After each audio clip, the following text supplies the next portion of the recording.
Tricolor Editora Terra está no ar, o seu Resenha Express, a sua resenha de todos os dias. Eu sou o Quintela e você está no canal Resenha Tricolor 1902, o canal que não quer ser a sua voz, mas que quer dar voz a você, torcedor tricolor. Fica aí, só está começando o seu Resenha Express.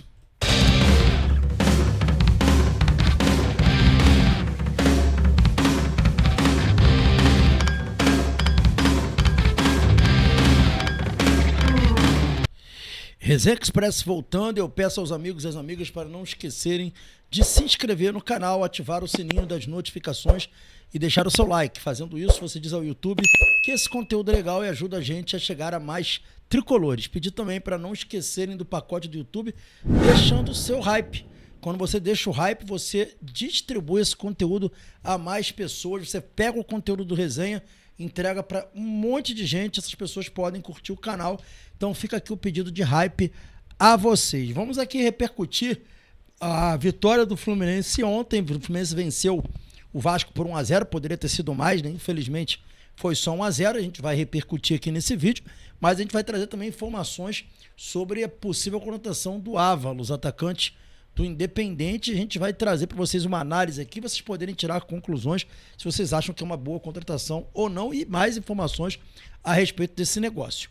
Galera, vamos falar aqui, repercutindo aqui o resultado de ontem. Teve um momento da partida ali que foi o lance que resultou na expulsão do Facundo Bernal, que tá jogando uma bola redonda e infelizmente está fora da próxima partida. E o Freitas, que foi o cara envolvido diretamente no problema, falou sobre o erro ali. Ficou muito claro que o erro não foi só dele, né, galera? O erro foi de todo mundo. E vamos botar aí o que o Freitas falou. Vamos ouvir o Freitas com vocês e com a palavra Freitas.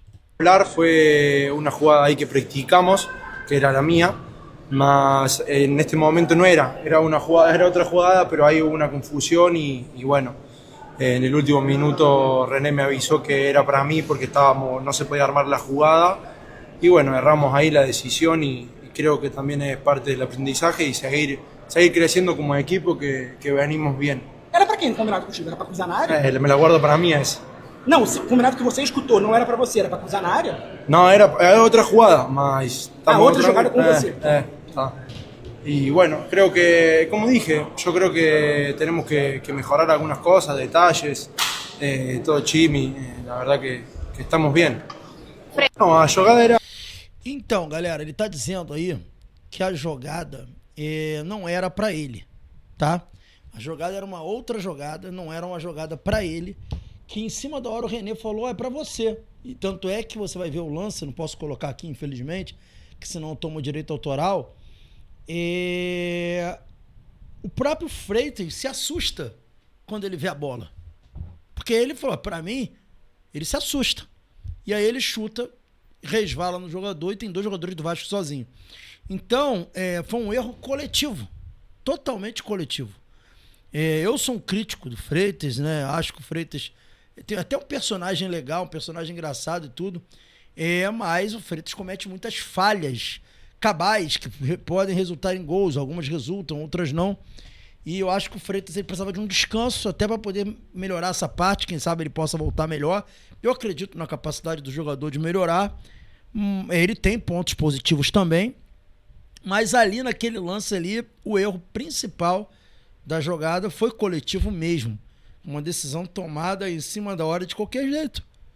Ficou muito claro, todo mundo viu, ficou muito claro o lance. Então eu acho que infelizmente sobrou pro Freitas. É aquilo, ele tá sempre na cena do crime, é impressionante. O Canóbio também deu entrevista e falou muitas coisas legais, né? Tá aí, inclusive o crédito aí pro Jornada KTO 1902, Rádio Tupi também. A pergunta, se não me engano, foi da Rádio Tupi, mas vamos lá, vamos ouvir o que o Canóbio falou do resultado. Eu achei que o Canóbio foi assim, de uma inteligência, de uma sobriedade muito legal. Vamos lá. Vamos ouvir aí Agustín Canóbio. Agora hay que aproveitar, hay que trabalhar, também sabendo que a gente tem uma vantagem, mas jogar da mesma maneira, porque também quando um time está com vantagem, se relaxa, eu quero jogar de diferente maneira para defender o resultado. A gente sabe que isso não pode acontecer com nós e continuar a mesma maneira, com o trabalho que a gente vem fazendo, ser mais contundente, a gente já sabe, e perfeccionando dia a dia, pegando mais confiança dia a dia, recém começa, como eu falei, a gente está em fevereiro ainda, e é isso, deixar o Fluminense mais para cima possível, é o que a gente trabalha para isso, continuar, virar página, jogo a jogo, como eu falei, e dia a dia a gente vai melhorando e dando o melhor para o clube. Muito legal a fala dele aqui. Ele fala uma coisa muito importante, né?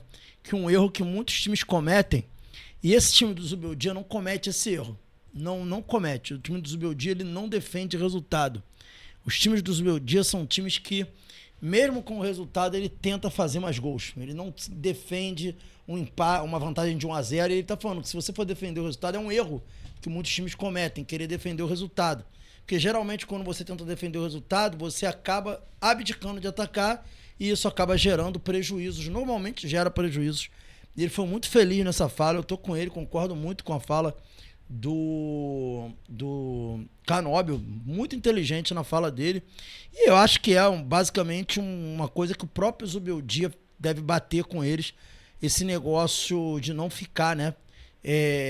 Tentando sustentar resultado, mais um resultado como esse, né, que não funciona, né? Então eu acho isso muito legal, muito coerente a fala dele. Galera, dando sequência aqui, a gente traz aqui uma informação trazida por um jornalista especializado em futebol sul-americano e também confirmada pelo GE, tá? E a gente tem alguns detalhes também a mais para acrescentar sobre essa informação. Vamos lá, e essa informação trata aqui da contratação de Gabriel Ávalos, tá? E quem é Gabriel Ávalos? Depois a gente vai trazer aqui um raio-x do Gabriel Ávalos para vocês saberem quem ele é e se ele vale a pena. Informação que foi divulgada pelo jornalista Germán Garcia Grova e confirmada pelo GE, traz que, de acordo com a imprensa argentina, o Fluminense está tentando contratar o Gabriel Ávalos por 3 milhões de dólares, algo em torno de 15 milhões de reais, tá? Aí vem dizendo aqui que o Fluminense foi procurado, mas não se pronunciou sobre o assunto, tá? A ideia é ter mais um nome para a posição de centroavante. Neste momento, John Kennedy e Germancano são as opções.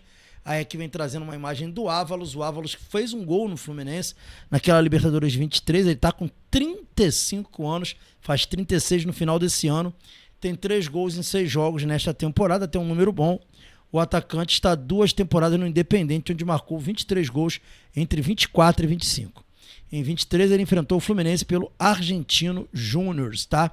E agora, 3 milhões de dólares é o valor aí, só para vocês saberem, tá? E assim, galera, o Fluminense não está contratando o Ávalos com a ideia de que o Ávalos vem para ser titular. Não é isso, tá? Não é isso. Por quê? O titular que o Fluminense queria tá ficando distante, que é o Buanga. Tá ficando distante contratar o Buanga. Tá ficando distante tentar contratar jogadores. O Fluminense está com dificuldade. Então, em vista disso, o Fluminense está tentando, no mínimo, uma composição com um centroavante para ser reserva. Ou para entrar nos jogos, dependendo da situação, ser mais uma opção ali.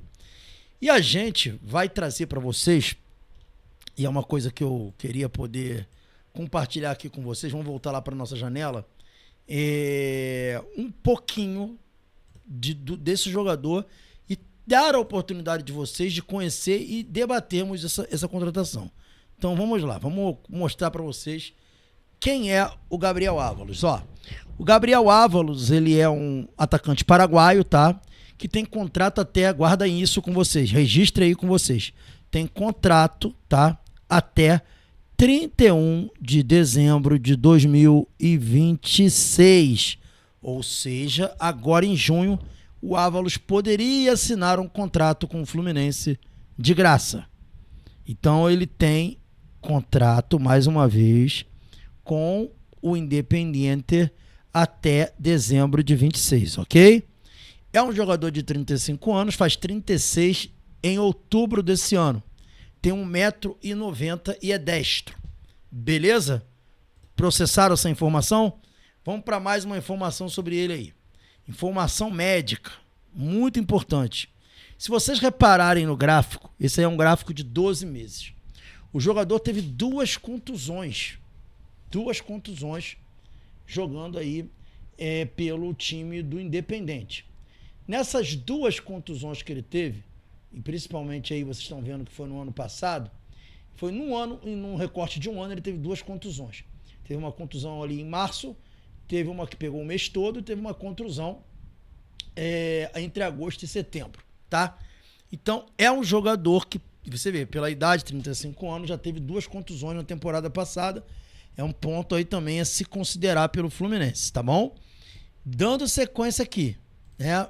Ó, algumas imagens aí denotam a posição do Gabriel Ávalos. Ele é um homem de área, um pivô, 9 mesmo, tá? E pelo mapa de calor dele ali, você vê que ele é realmente esse 9-9. Ele tem incidência de calor sempre dentro da grande área, lá vermelhinho. Tem uma incidência ali no círculo central, porque ele volta a ter ali para defender o time quando o time está sem a bola. Então é uma característica dele de ajudar também no sistema defensivo quando o time está sem a bola, muito embora ele seja um 9-9, tá? Vocês estão vendo aí as características.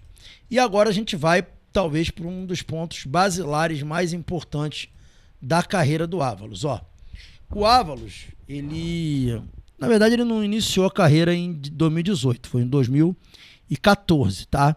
Mas a gente colocou esse recorte de 18, foi o período que ele mais fez gols.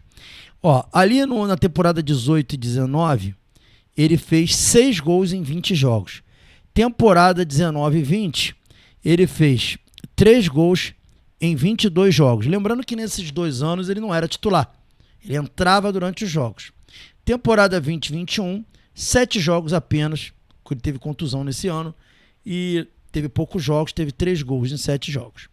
Temporada 2021, 34 jogos e 10 gols, ele já era titular.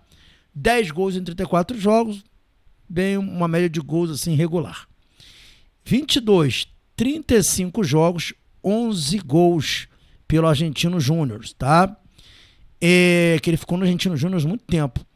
Ainda agora, já na temporada 23, foram 44 jogos e 19 gols. Uma média boa, digamos assim, tá? Que foi a melhor média da carreira dele, 19 gols em 44 jogos. Em 24, já pelo Independente, 44 jogos ali, vocês estão vendo? E 10 golzinhos apenas. Temporada 25, 38 jogos e 12 gols. E temporada 26, 6 jogos e 3 gols. Ou seja, é um jogador que na carreira inteira, né, está jogando futebol desde 2016, tem apenas 82 gols em 268 jogos. E aí eu falo para vocês, com todo respeito, tá? Ao atleta, com todo respeito ao clube, enfim. Me parece um Everaldo paraguaio, né, gente? Me parece um Everaldo paraguaio. Que pese as características dele serem um pouco diferentes da do Everaldo. Ele é um pivô, o Everaldo não é um pivô. O Everaldo é um atacante que sai da área e ele é mais um homem de área, né? Mas ele tem menos gols na carreira que o Everaldo, tendo um recorte de carreira muito parecido com a do Everaldo, né? Na verdade, eu falei 2016, mas ele começou a carreira em 2014, ou seja, ele tem praticamente o mesmo período de carreira que o Everaldo tem.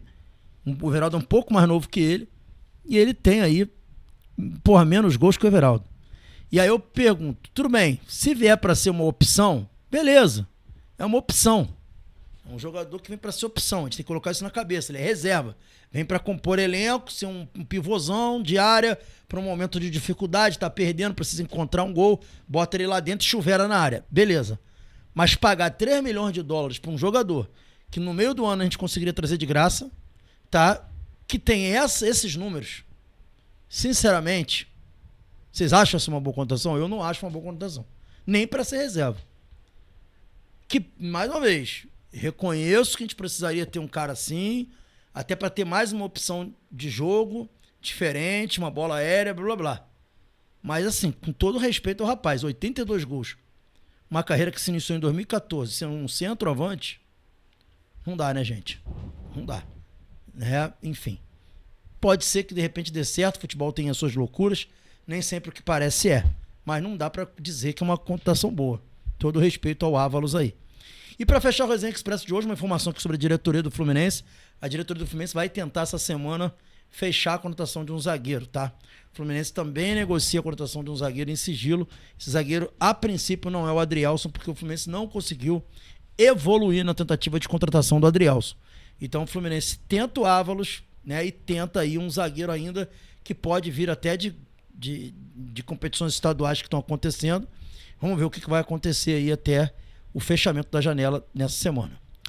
É isso aí, galera. Esse foi o Resenha Express, saudações tricolores. Quem não assistiu o nosso pós-jogo ontem, assista o pós-jogo com muita análise tática, muita inclusão da galera. E hoje à noite também, às 21 horas, tem a nossa mesa redonda, o bate-papo tricolor. Eu aguardo vocês aqui. Saudações tricolores, fiquem com Deus e até a próxima. Valeu, galera.